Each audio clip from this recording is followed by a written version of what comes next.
Uddin, Registrar Mr. Abdul Hamid, Finance Officer, Controller of Examinations, Dean Students Welfare, Proctor, Deans of Faculties, Principals of Colleges and Polytechnics, Provosts, Chairpersons, other university officials and functionaries, my dear students, distinguished guests, ladies and gentlemen, Assalamu alaikum and good morning to all of you.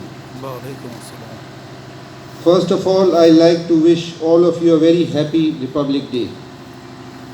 All of us have gathered here to celebrate the Republic Day of our country. India became free from the British rule on the 15th August 1947, but the Indian Constitution came into force on the 26th January 1950.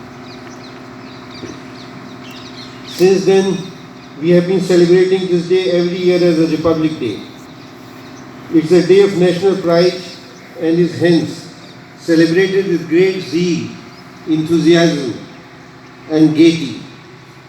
This day reminds us of the struggle our torchbearers put in to achieve Purna Swaraj. We pay homage to our great leaders like Mahatma Gandhi, Dr. B.R. Ambedkar, who was father of the Indian Constitution, Jawaharlal Nehru, Sardar Patel, Bhagat Singh, Subhash Chandra Bose, Khan Abdul Ghaffar Khan, Maulana Abul Kalam Azad and others who devoted their entire lives to achieve freedom for our country. Our Constitution is not just a mere set of fundamental laws that form the basis of governance, but it embodies certain basic values, philosophies and objectives. As the student speakers have rightly pointed out, these values find expression in various articles and provisions of our Constitution, as envisaged in the preamble, pertaining to sovereignty, socialism, secularism, democracy, republican character, justice, liberty, equality, fraternity, human dignity, and the unity and integrity of the nation. Our founding fathers had visualized it in India, whose future lay in the mutual coexistence of various religions, cultures, ethnicities, and languages. The progress, unity, and integrity of a nation depends on granting equal rights, equal opportunities, and justice for all its citizens. The vision of the founder of Aligarh Muslim University, Sir Syed Ahmed Khan, encompassed the idea of unity in diversity. Hence, the portals of this university have always remained open to all without any discrimination of region, religion, caste or creed. By the grace of God and untiring efforts from all quarters, we have been successful in making our university a leading educational institution that is recognized for its high quality education, nationally and internationally. In the course of last 100 years, AMU has carved a niche for itself in scholarship and research. We are privileged to have our Honorable Prime Minister Shri Narendra Modi address the AMU fraternity on its centenary celebrations. His encouraging words have instilled in us a firm resolve to carry forward the task of nation building with a new vigor and to the best of our ability. His reference to AMU as Mini India has reaffirmed AMU's true cosmopolitan and secular credentials. We have on our rolls students from 29 states and union territories and foreign students from about 20 countries. Early January 2020, 1 year back, we set ourselves on a task to build a landmark gateway, the Centenary Gate, a fitting tribute to mark the 100 glorious years of the establishment of our university. Alhamdulillah, we could complete this Herculean task in record time, despite the immense challenges we encountered due to COVID-19. It was inaugurated by our Chancellor, His Holiness Sayyidina Mufaddal Saifuddin. The Centenary Gate will shine a spotlight on the unique cultural heritage of AMU will stand tall as a testimony of our undying love and will inspire our posterity to continue in the spirit of our founder, Sir Syed Ahmad Khan.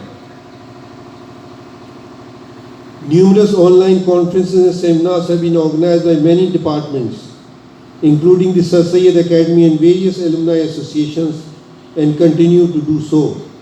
A time capsule, the highlight of this Republic Day celebrations at Aligarh Muslim University, will be buried today to preserve AMU's magnificent 100 years history.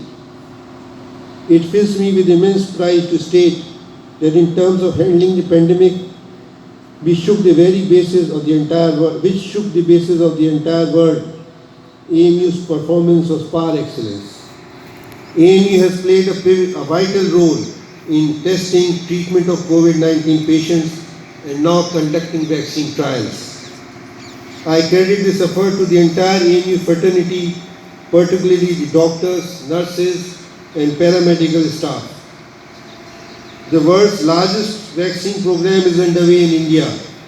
India has always been at the forefront of vaccine development and production. The only way we can beat this pandemic is by mass vaccination program. As I said, India has always been at the forefront, both qualitatively and quantitatively in vaccine production. I request all to not believe in rumors and misinformation and cooperate in the mass vaccination program.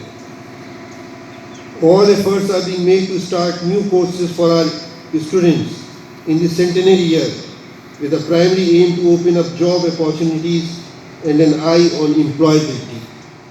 Some of the courses which have been started include DM Cardiology, PG Diploma in Pain Management, Intensive Care, Neuroanesthesia, BTech in Food Technology, MTech in Solar Energy, Biomedical Engineering, Artificial Intelligence, Disaster Management and Earthquake Engineering, Robotic Engineering, MSc in Data Sciences, and Forensic and Data Sciences, MSc in various subjects in Agriculture Sciences, and MD in several subjects in Unani Medicine. BSc Nursing and Paramedical courses will also be started in this session, inshallah. Growth and progress cannot happen if we do not adapt to new technologies and realities. I also take this opportunity to congratulate Mr. Muhammad Shadab, a student of one of our schools, for winning the Prime Minister's Youth Award and interacting with the Honorable Prime Minister. Teamwork, consultation, coordination and planning have been the hallmark in the successful completion of our projects. In the smooth function of the university, the support I got from the teachers, supporting staff, students, alumni and well-wishers have played a pivotal role.